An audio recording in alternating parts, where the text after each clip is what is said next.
Boom. I'm leading the show.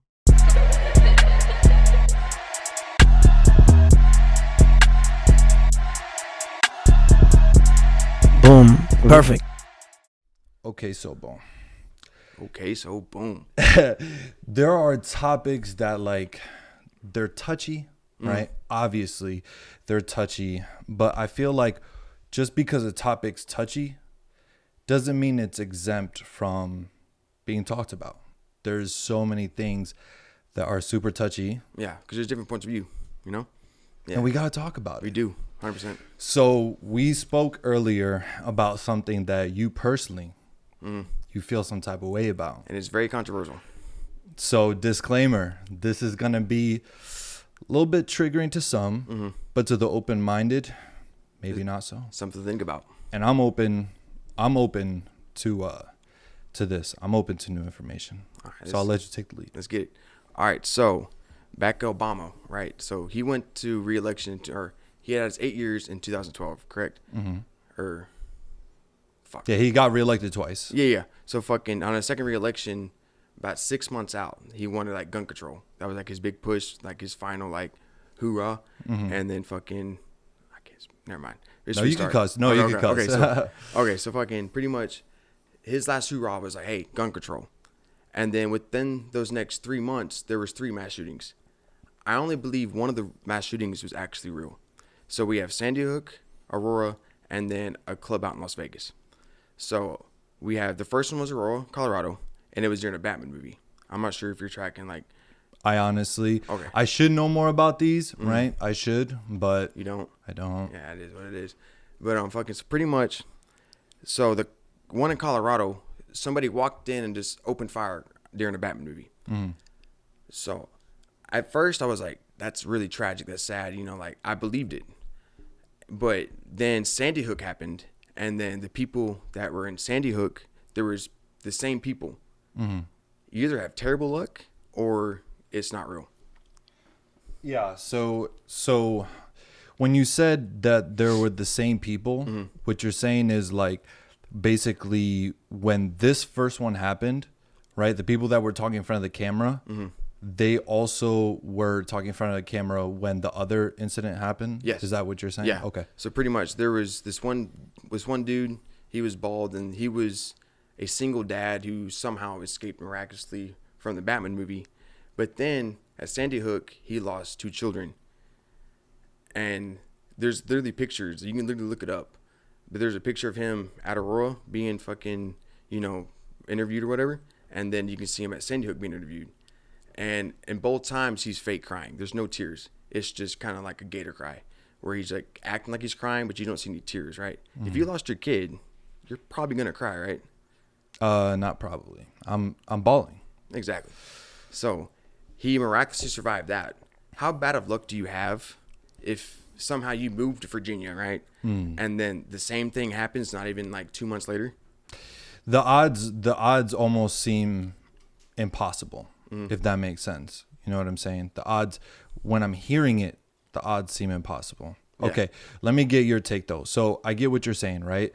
There's something fishy going on because there were some characters from the first one and the second one. So what are the odds of that happening? I'm on board with you when it comes to that, right? So what makes you come to the conclusion that one was quote unquote fake and then the other one wasn't? Okay, so this is more kind of focused on Sandy Hook because Sandy Hook, it was a shooting in elementary school. The last mass school shooting we had was Columbine. And there's plenty of evidence photos. Of Columbine, you're talking about evidence? Yes, okay, yes. okay. So if you look at Columbine and how that was portrayed, like there was minors that were still like, take like evidence pictures of minors, right? There is not one evidence photo from Sandy Hook. Now, before we continue, are you sure about that? Yes, and I've done it because I don't have a Jamie on the keyboards and stuff like that, but so I'm gonna take your word for it, right? So because that's a bold statement. You're saying that there wasn't that type of evidence that was for Columbine, right? Yeah, exactly. Okay. And I've done research, but this is back when it first happened, even like a few months after. And it's something I'm kind of passionate about because guns mean a lot to me. It means more than, like going out on a weekend, going hunting, right? to me, it's like it's not a freedom. So hold on real quick before we continue. What to you is the right to bear arms? What specifically? Because for somebody else, maybe in an inner city, that they're generations in the United States, maybe guns are kind of unrelated, right? We have a different view on guns. You understand? Like, we're in the military. So for us, it's not this daunting, scary thing that just needs to be abolished, right? Yeah. But I want to hear from your standpoint, and then I'll share my views.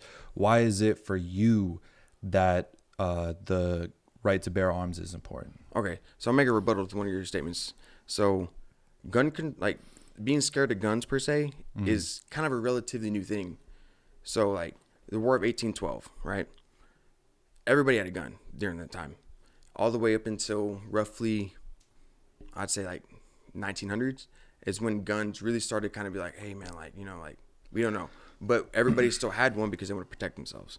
And to me, freedom and guns, right, is freedom, and like being able to protect yourself, being able to go out, shoot at a range, like have fun, do whatever. That's another reason. A sense of freedom. Yeah. And then my biggest reason is what other country do you really know that has gun laws like we do, where you can go out and buy a shotgun?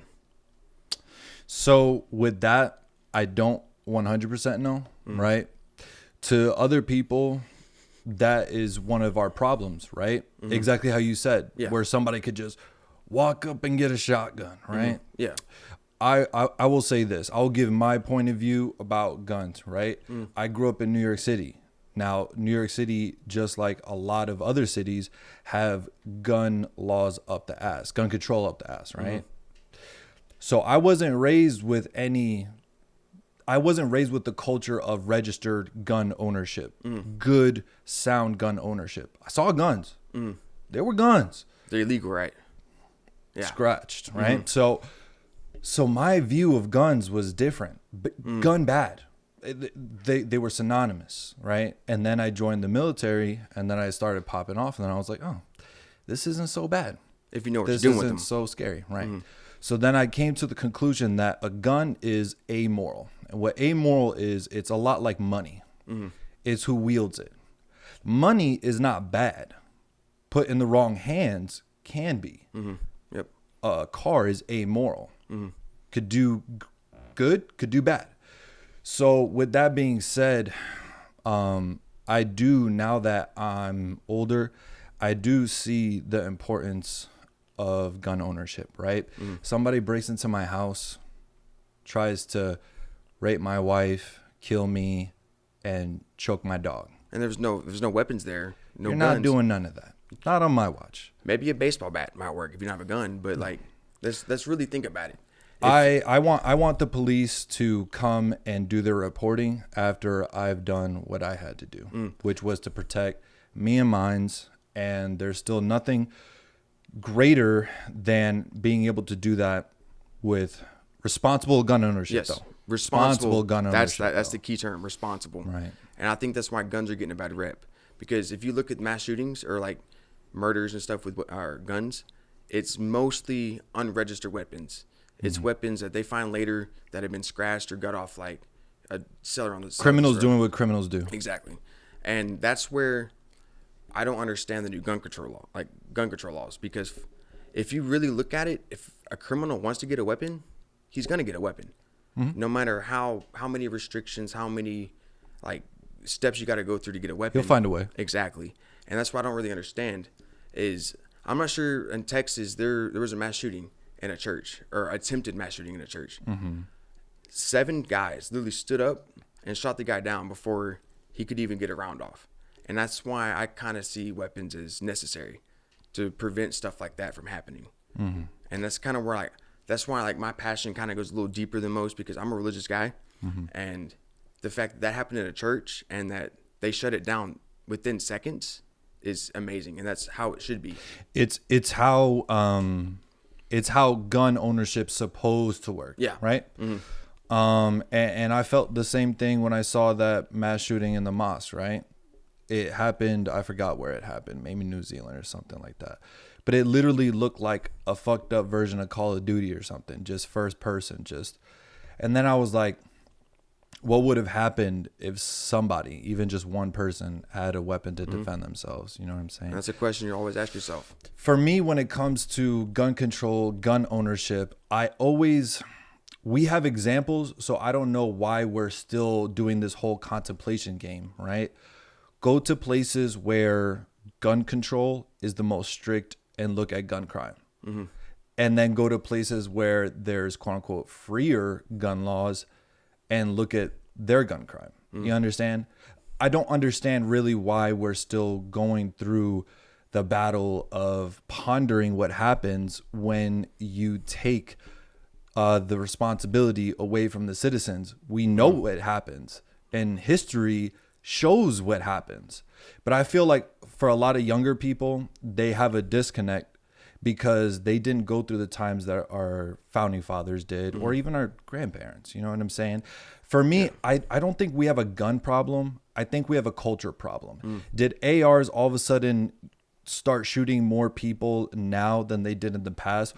Or did our culture change? We became heathens and used and took advantage of rights and took advantage of other people. And that kind of goes hand in hand with like the way social media is nowadays. So like listen to rap music, right? Rap music back in like the 80s. I love it, mind you, and so do you. So we're kind of hypocrites on this one. Yeah. But I'm saying like, if you really like the 80s rap to now, this rap nowadays is like, oh, kill this, kill that, you know, like do drugs, sell drugs. And I feel like same with social media. They kind of glorify like, hey, let's, get rid of guns, or it's the complete opposite, saying, well, you better carry something because you never know who's going to rob you, or like, you know what I mean? So like, I feel like social media has a lot to play with it, just because our new generation, personally, I didn't really grow up with social media until I was like 12 or 13. So I actually, kind of grew up with guns. I grew up around, like red Americans. I'll be honest with you. I was pretty red growing up. I still am, but I'm open-minded. And I kind of see both sides, but I don't understand how you can say, hey, let's get rid of guns completely. Let's make it impossible to get a gun. Because if you do that, what's to say, like, because let's be real, we're both in the military. I don't think we're ready for an invasion. I really don't. If we get invaded by like Russia or China, like a big country that's a lot of people, I'm not sure we can keep up, because they have just as good as our Air Force and Navy as we do. We're going to need citizens to make a militia, just like in the old days, like American Revolution, War of 1812, all that. We're going to need those people to rise up and come fight with us. But if we take guns away and make it illegal, what's to say that we just don't get like mauled over? Because that was the founding's envision, right? The Second Amendment, that's what it was made for. A lot of people these days, they view that this piece of paper, it's whimsical, super irrelevant, old dirty bastards wrote it, let's get rid of it, whatever, right?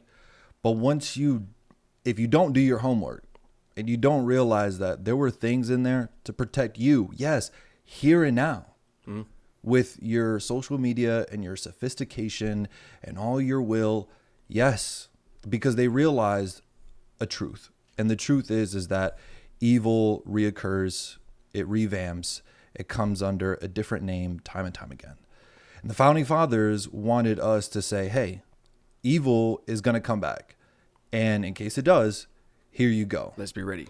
It's something that was funny to me that happened during COVID, and we'll end on this note, is that it was funny how these cities that were like, yo, let's get rid of these guns, they're terrible. They're running amok. Portland?